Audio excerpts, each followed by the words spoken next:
Chapter 1. The Right to be Rich. Whatever may be said in praise of poverty, the fact remains that it is not possible to live a really complete or successful life unless one is rich. No man can rise to his greatest possible height in talent or soul development unless he has plenty of money. For to unfold the soul and to develop talent, he must have many things to use, and he cannot have these things unless he has money to buy them. A man develops in mind, soul, and body by making use of things, and society is so organized that man must have money in order to become the possessor of things. Therefore, the basis of all advancement for man must be the science of getting rich. The object of all life is development, and everything that lives has an inalienable right to all the development it is capable of attaining. Man's right to life means his right to have the free and unrestricted use of all the things which may be necessary to his fullest mental, spiritual, and physical unfoldment, or, in other words, his right to be rich. In this book I shall not speak of riches in a figurative way. To be really rich does not mean to be satisfied or contented with a little. No man ought to be satisfied with a little if he is capable of using and enjoying more. The purpose of nature is the advancement and unfoldment of life, and every man should have all that can contribute to the power, elegance, beauty, and richness of life. To be content with less is sinful. The man who owns all he wants for the living of all the life he is capable of living is rich, and no man who has not plenty of money can have all he wants. Life has advanced so far and become so complex that even the most ordinary man or woman requires a great amount of wealth in order to live in a manner that even approaches completeness. Every person naturally wants to become all that they are capable of becoming. This desire to realize innate possibilities is inherent in human nature. We cannot help wanting to be all that we can be. Success in life is becoming what you want to be.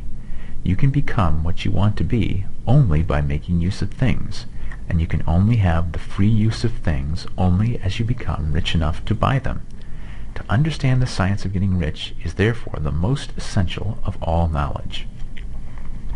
There is nothing wrong in wanting to get rich.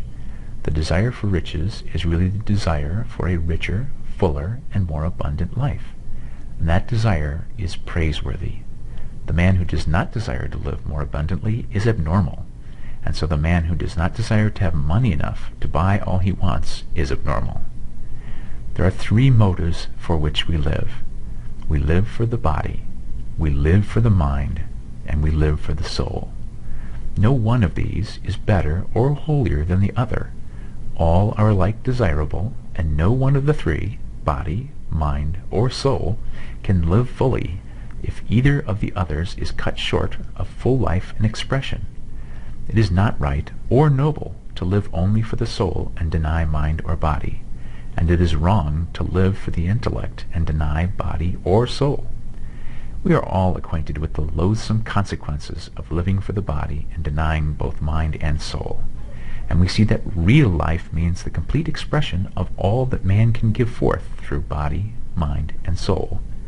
Whatever he can say, no man can be really happy or satisfied unless his body is living fully in every function, and unless the same is true of his mind and his soul.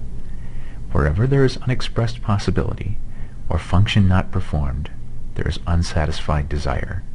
Desire is possibility seeking expression, or function seeking performance. Men cannot live fully in body without good food, comfortable clothing, and warm shelter, and without freedom from excessive toil. Rest and recreation are also necessary to his physical life.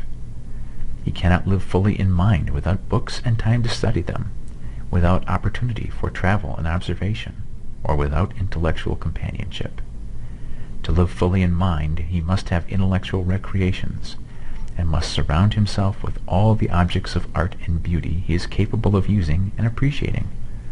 To live fully in soul, man must have love, and love is denied expression by poverty.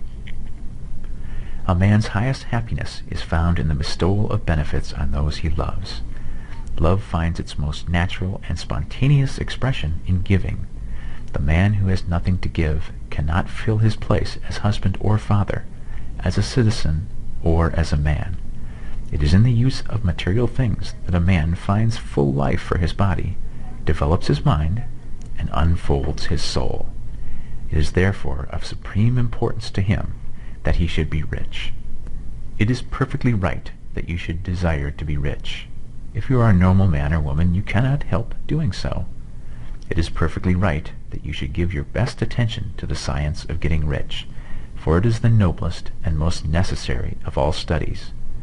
If you neglect this study, you are derelict in your duty to yourself, to God, and humanity, for you can render to God and humanity no greater service than to make the most of yourself.